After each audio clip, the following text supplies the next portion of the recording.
श्रीलंकन सदर अनुरा कुमारा का पैगाम। कहा, पाकिस्तान ने यकीनी बनाया कि अनुरा कुमारा दिसानायके का टेलीफोनिक राब्ता हुआ।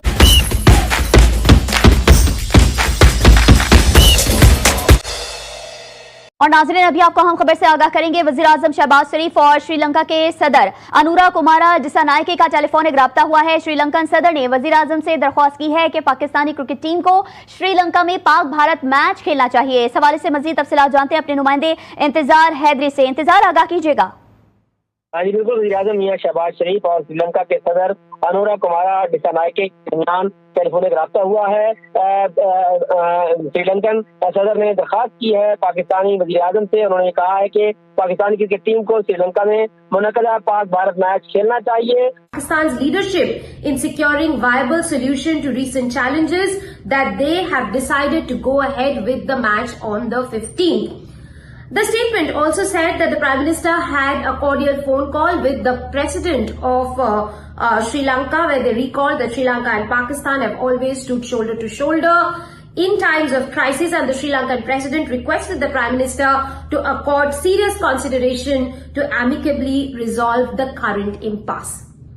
The impasse now looks settled. वजीर आजम शहबाज शरीफ का शुक्रिया। श्रीलंकन सदर अनुरा कुमारा का पैगाम। कहा, पाकिस्तान ने यकीनी बनाया कि हम सबका पसंदीदा खेल जारी रहे। उन्होंने बतौर शरीक मेजबान ICC और तमाम मुतालिका इदारों की काविशों को भी सराहा। कहा, खुशी है पाक भारत मैच शेड्यूल के मुताबिक खेला जाएगा।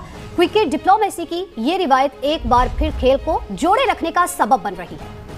A late-night phone call between Sri Lankan President Anura Kumara Dissanayaka and Pakistani Prime Minister Shehbaz Sharif has cleared the way for the India-Pakistan match at the T20 World Cup in Colombo.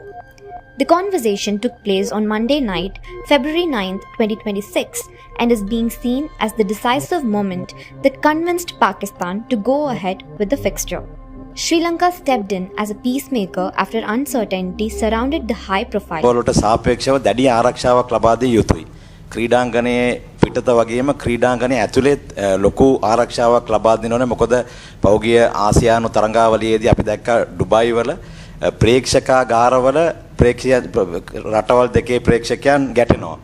ඒ නිසා ඒ පිළිබඳව ඔබතුමන්ලා අවධානයෙන් ඉන්නවද? සහ මේ තරඟයේ පැවැත්වෙන ඉරිදා දිනයේදී විශේෂ රථවාහන සැලැස්මක් පවත්වන්න බලාපොරොත්තු වෙනවද? ඉස්සෙල්ලාම කියන්නට ඕන අපේ රටේ ක්‍රිකට් ලෝලීන්ට ප්‍රේක්ෂකයන්ට වගේම මේ මොහොතේදී මේ ක්‍රිකට් තරඟ නැරඹීමට බොහොම ආසාවෙන් අපේක්ෂාවෙන් හිටපු හැමදෙනාටම මේක වැදගත් ප්‍රවෘත්තියක්. ගිය සතියේත් මම කිව්වා මේකට සම්බන්ධ වෙන සියලු කණ්ඩායම් වල රජය හැටියට අපි ස්තුතිවන්ත වෙනවා. උන්ගේ ආරක්ෂා පිළිබඳව රජය හැටියට වගකීම් බාර ගන්නවා කියලා. ඉතින් කලාපයේ පවතින විවිධ ප්‍රශ්න මත මේ ඉන්දු පාකිස්තාන් තරඟය නොපැවැත්වීමේ තත්ත්වයක් තමයි තිබුණේ. මේකට රජය හැටියට අපි පහුගිය දවස් කීපය පුරාම විවිධාකාර මැදිහත් වීම් සිදු කරා. එහි අවසාන ප්‍රතිඵලයේ හැටියට අපිට දැන් මේ තරඟය පවත්වන්නට අවස්ථාව ලැබිලා තිබෙනවා. මේක තරඟයක් නෙවෙයි, ඉදිරියට තව තරඟ කීපයක්ම පැවැත්වීමට නියමිතයි. විශේෂයෙන්ම මේ වෙලාවේදී ICC එක සාපේ ක්‍රිකට් ආයතනය වගේම මැදිහත් වෙච්ච කණ්ඩායම් කීපයක්ම හිටියා. අපේ ජනාධිපතිතුමා පාකිස්තාන අගමැතිතුමත් එක්ක දුරකථනයේ මේ පිළිබඳව විශේෂයෙන් සාකච්ඡා කළා. ඒ පිළිබඳව පාකිස්තාන රාජ්‍යය නිල වශයෙන් දැනුම් දීලා තිබෙනවා. උන්ගේ සතුට ප්‍රකාශයට පත් කළා තිබෙනවා. එම මැදිහත් වීම සහ මේ තරඟය පවත්වා ගැනීම අවස්ථාව ලැබීම පිළිබඳව රටක් හැටියට ඇත්තටම අපි සතුටු වෙනවා.